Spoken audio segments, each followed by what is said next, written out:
kasihmu tiada batas melebihi. Bersyukur ya malam ini kita bisa merayakan Valentine bersama. Valentine Apa Valentine? Valentine ya. Jadi sempat mungkin teman-teman juga membaca ya apa hubungan orang Katolik dengan Valentine. Ternyata menarik sekali ya. Ada dikisahkan pada abad ketiga Masehi ada seorang kaisar bernama Claudius II, ya, kaisar Romawi Claudius II melarang pernikahan bagi para prajurit muda karena dianggap membuat mereka kurang fokus pada perang, ya. Namun seorang pendeta Valentinus tetap melakukan pernikahan secara rahasia bagi pasangan muda. Akhirnya ditangkaplah pastor Valentinus ini oleh Kaisar Romawi Claudius II ini, dan selama di penjara pastor ini berkenalan dengan seorang putri penjaga dan menyembuhkan putri tersebut dari kebutaan.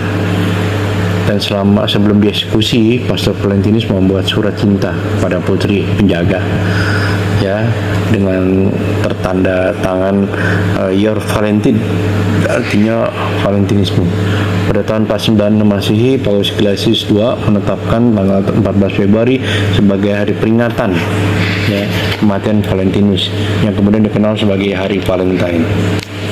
Dan juga akhirnya pada abad ke-14 tradisi mengirim kartu cinta pada hari Valentine mulai populer di Eropa, ya, terutama di Inggris dan Perancis, hingga dirayakan sampai dengan akhirnya sampai saat ini tanggal 14 Februari semua di seluruh dunia orang menyelenggarakan pesta Hari Valentine, hari kasih sayang. Ya, semoga demikian dibahas. Kristen non-Katolik, orang Katolik menyembah Bunda Maria. Pertanyaannya, bagaimana kita merespon ini? Apakah dengan kita ngeles atau enggak? Enggak, kita nggak menyembah, kita berdoa tanpa ada belakang yuris. Pasti jawabannya seperti itu. Mungkin ada teman-teman yang menjawab apa? Kalau saya menjawab begini, seperti kita datanglah orang tua kita kan meninggal ya, amin. Kalau kita mau ngomong sama dia, pasti pakai foto dong. Bunda Maria, Bunda Yesus atau bagaimana gitu, Bunda Yesus kita itu. Itu kan cuma sebagai lambang doang, Pak. Tidak mungkin kita doa lah wujudnya nggak ada segala macam. Nah, pada kami Yesus gini. Nah, itu kan kita bilang juga lu menyembahkan gitu. Padahal tidak. Itu cuma sebagai perumpamaan kita. Jadi kita ngomong tuh ada wujudnya. Betul nggak? Oke. Nah, seperti kita orang tua gitu, masa gua ngomong mana foto bapak gua, mana foto emak gua, kan lebih enak ada wujud, ada fotonya gitu, sebagai itulah, cuman itu doang lah. Ya, dia gua bisa ngomong, ini loh, ini bapak gua gitu loh. Ada lagi? Dia pernah tanya, dia tuh pernah tuh dia bilang, Ci, bilang gak ini orang bisa, dia kasih fotonya, videonya, orang di depan patung Bunda Maria tuh menyembahnya tuh sampai kayak gitu banget, saya bilang. Terus aku bilang sebetulnya itu salah, aku bilang itu sebetulnya kita tuh nggak menyembah Maria ya, kita itu menghormati Maria sebagai dia Ibu Yesus, saya bilang gitu. Biar kita ingat kalau itu tuh Bunda Maria, jadi kita ya pasang fotonya lah, rupanya kira-kira gitu. Karena setiap kota itu kan beda-beda ya bentuk Bunda Marianya atau segala macam. Terus lihat pakai wujudnya lah gitu, ya kan. Masih ada lagi? Kita pun di dunia yang bersedia menerima seperti itu.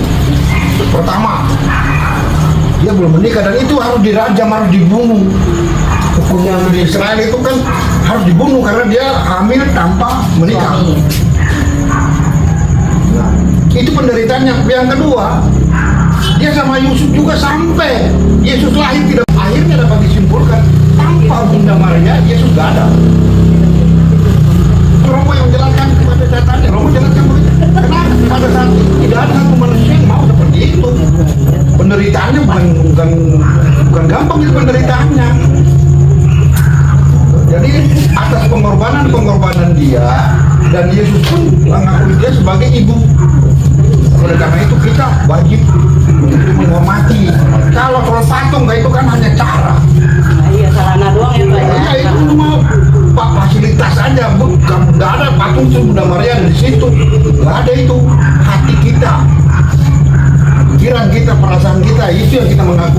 Makanya Yesus bilang, tanpa melihat aja kamu percaya, berbahagialah saya. Itu yang paling utama. Makanya supaya itu ada patung, tapi jangan sembah patung, jadi kita tidak sembah patung. Enggak. Menyembah bukan minta ke Ibu Maria, tetapi berdoa bersama Ibu Maria. Bagaimana di saat Ibu Tuhan yang kita sembah itu begitu dekat hubungannya, lalu kita sebagai anaknya itu memohon, Ibu yang kita mintai perantaraan itu nggak mungkin enggak memintakan ke yang ini secara hierarki dia lebih di atas. Misalnya ini posisi itu nggak punya duit tuh mau beli gelang misalnya, itu tolong diberi jalan untuk dapat berkat misalnya. Itu salah satunya, sesimpel itu, melalui dan berdoa bersama. Oke. Ada lagi? Mari kita bersama-sama buka ya. Imamat 1 ayat 1 sampai 16. Kita buka ya. Imamat 1 ayat 1 sampai 16.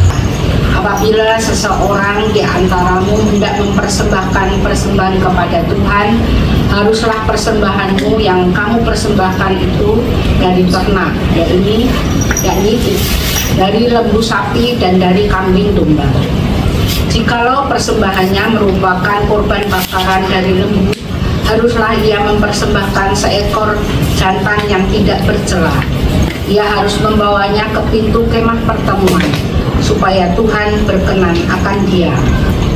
Lalu ia harus meletakkan tangannya ke atas kepala kurban bakaran itu, sehingga baginya persembahan itu diperkenan untuk mengadakan perdamaian baginya. Kemudian haruslah ia menyembelih lembu itu di hadapan Tuhan, dan anak-anak Harun, imam-imam itu, harus mempersembahkan darah lembu itu dan menyiramkannya pada sekeliling mezbah yang di depan pintu kemah pertemuan. Kemudian haruslah ia menguliti korban bakaran itu dan memotong-motongnya menurut bagian-bagian tertentu. Anak-anak Imam Harun haruslah menaruh api di atas mezbah dan menyusun kayu di atas api itu, dan mereka harus mengatur potongan-potongan kurban itu ke peserta Dan darahnya harus ditekan keluar pada dinding mezbah. Temboloknya serta dengan bulunya haruslah disisihkan dan dibuang ke samping mezbah sebelah timur ke tempat abu. Dan ia harus mencabik burung itu pada pangkal sayapnya, tetapi tidak sampai terpisah. Lalu imam harus membakarnya di atas mezbah, di atas kayu yang sedang terbakar. Itulah korban bakaran, suatu korban api-apian yang baunya menyenangkan bagi Tuhan. Demikianlah sabda Tuhan. Dan kesimpulan itu berdasarkan Katolik. Di dalam misa ada liturgi sabda, ada bacaan, ada homili, ada liturgi ekaristi yang meliputi apa? Yang meliputi konsekrasi. Ketika Romo mengangkat tubuh dan darah Yesus, inilah tubuhku, Romo sedang melakukan konsekrasi. Konsekrasi adalah peristiwa ketika Romo merubah tubuh menjadi hosti menjadi tubuh. Dan kita umat Katolik mengimani, mempercayai bahwa terjadi yang namanya proses konsekrasi itu semacam sedang terjadi proses merubah. Proses perubahannya itu terjadi namanya substansial. Maka ketika Romo sudah mengkonsekrasikan hosti menjadi tubuh, itu sudah substansinya adalah tubuh. Tubuh dalam pengertian bukan kita makan daging, tapi tubuh. Dalam tubuh itu ada darah. Dalam tubuh ini masuk ke dalam hati kita. Jadi proses perubahan itu yang kita anggap sebagai penyembahan. Jadi berbeda dengan umat non-Katolik. Mereka doa saja dianggap penyembahan. Jadi pantas ketika mereka melihat kita berdoa untuk Bunda Maria, ada patung, kita mencium patungnya, dianggap penyembahan. Bukan, itu bukan penyembahan. Syarat penyembahan itu ada tadi, imam, mezbah, altar, dan kurban. Dari bacaan ini sudah jelas ya, bahwa bacaan itu ada kurban bakaran, kemudian ada mesbah, ada Imam Harun. Jadi banyak sekali bacaan dalam kitab suci yang menjelaskan bahwa umat Katolik itu sedang melakukan penyembahan syaratnya itu. Dan yang lebih hebat lagi, kalau kita bicara Romo memberikan konsekrasi itu ada haknya itu semacam kuasa, namanya kuasa tabisan. Dan kuasa tabisan itu yang berhak memberikannya adalah uskup. Dan uskup mendapat hak itu dari paus. Dan paus ini meneruskan tabisan itu dari para rasul. Dan para rasul ini mendapatkan instruksi dari Yesus sendiri. Jadi Yesus ketika dia mengangkat perjamuan terakhir, di perjamuan terakhir Yesus mengangkat tubuh, ingatlah aku, kenalkanlah aku. Itulah semacam istilahnya itu jalur suksesi. Kalau agama Kristen Protestan atau Kristen Katolik nggak bisa ya. Kemudian memisahkan diri. Teman-teman, tanpa kita mendeskripsikan ada yang namanya konsekrasi dan substansial, perubahan tubuh menjadi tubuh. Kalau di agama lain, Kristen non Katolik, sempat saya tanyakan juga, memang mereka tidak mempercayai itu, tidak mengimani substansi itu, mereka hanya menganggap itu adalah peristiwa mengenal. Mereka mengimani dan memperkuat iman, itu saja. Jadi mereka nggak mempercayai akan adanya substansi tubuh menjadi menjadi tubuh. Itu yang membedakan. Ada hierarki sudah Pak Muhammad. Iya. Ya. Oke, jadi teman-teman semua, jadi teman-teman semua kembali lagi, mudah-mudahan dengan mendengarkan topik kita perjamuan kudus, kita semakin menghargai misa, ya, semakin semangat ikut misa. Jadi merasa kalau nggak ikut misa itu kayaknya ada sesuatu yang kurang, ya. Dan mudah-mudahan ini bisa menyalur tidak hanya suami istri tapi juga anak-anak. Saya juga sedang berjuang untuk membuat anak-anak saya semangat ke gereja. Jujur selama ini ke gereja ikut. Saya bertanya, kamu tahu gak maksud ke gereja apa? Nggak tahu. Kamu udah kuliah? Nggak tahu. Iya Pak, nggak tahu ya Pak. Jadi kamu ngapain ke gereja? Disuruh apa? Jadi sempat saya bukan berdebat ya, memberikan masukan sampai malam loh. Sampai malam. Tapi yang menarik, saya bertanya, kenapa ada Bunda Maria, kenapa ada yang namanya Bait Allah, apa bedanya? Panjang lebar deh kita menjelaskan. Bukan ke situ. Jadi kesempatan yang baik itu kita saling komunikasi. Jadi teman-teman, kalau kita punya anak rajin ke gereja, kita mesti bertanya, kamu motivasi ke gerejanya apa? Karena jangan sampai seperti anak saya nggak tahu, ya ke gereja aja. Dan saya khawatir ketika ada sesuatu masukan yang lain, mungkin akan membelot atau pindah. Ini sekedar cerita saja dari saya. Itulah kenapa saya hari ini mau ngomong soal perjamuan kudus. Apa yang membedakan menyembah dengan doa? Itu saja. Terima kasih teman-teman. Kami juga mau berdoa untuk Pak Michael selaku Ketua Himpunan Santa Regina. Berikanlah selalu Pak Michael hikmat, akal budi dan juga kesehatan supaya beliau juga boleh dapat menjalankan tugasnya dengan baik seturut dengan kehendak Bapak. Terima kasih Bapak yang baik. Sebentar kami akan ke rumah kami masing-masing. Kami akan pulang. Tutup bungkus kami dengan kuasa darah-Mu yang kudus.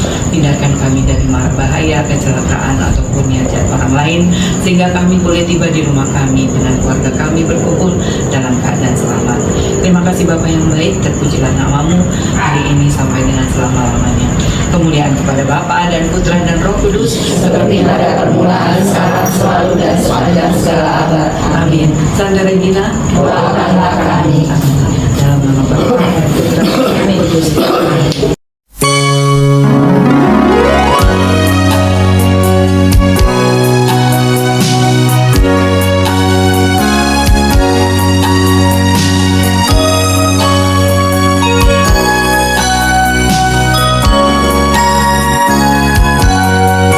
Kasih Yesus di dalam hidupku ini sungguh manis, lebih manis hidup bersama Yesus. Yesus, nama Yesus, pujilah Dia, kasih-Nya kepada saya sampai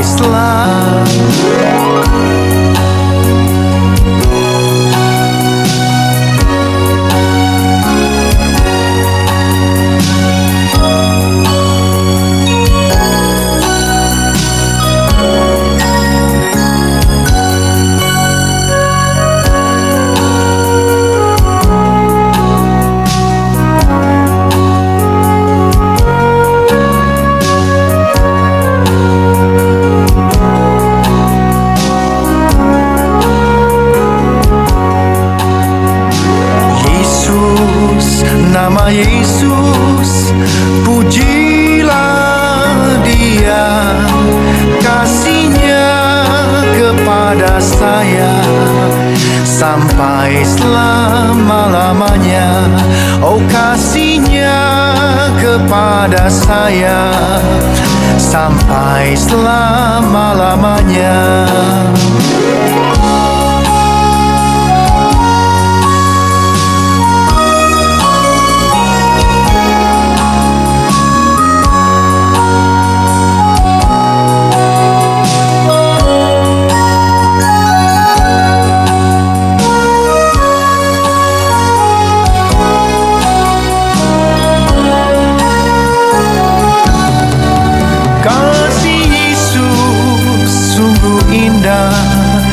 Di dalam hidupku manis, lebih manis hidup bersama Yesus. Yesus, nama Yesus, pujilah Dia, kasih-Nya kepada saya sampai selama-lamanya. Oh, kasih-Nya kepada saya sampai selama-lamanya.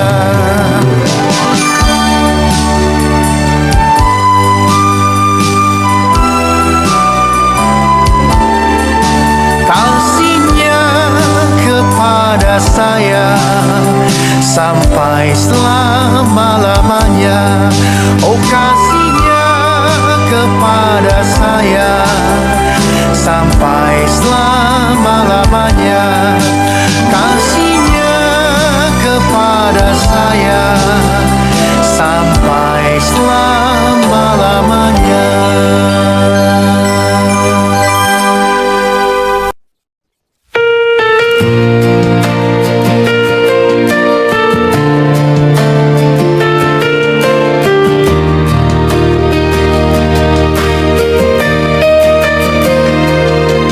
Saat ku jatuh, Kau angkat diriku. Saat ku lemah, Kau kuatkanku. Tak pernah sekalipun Kau tinggalkanku. Kasih-Mu nyata selamanya.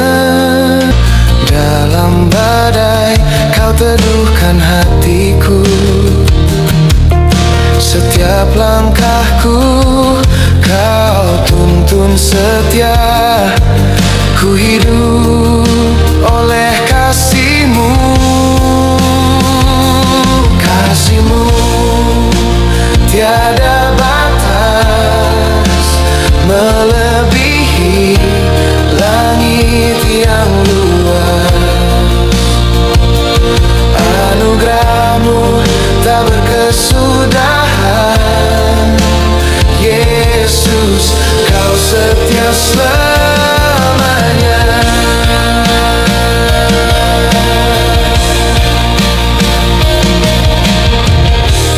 Ku tinggikan nama-Mu, ku nyanyikan pujian.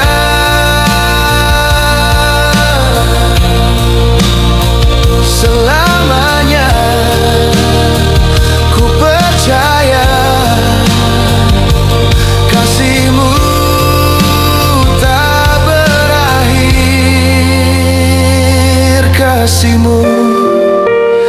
tiada batas, melebihi langit yang luas. Anugerahmu tak berkesudahan, Yesus, kau setia selamanya. Kasih-Mu tiada batas, melebihi langit yang luas. Anugerahmu tak berkesudahan,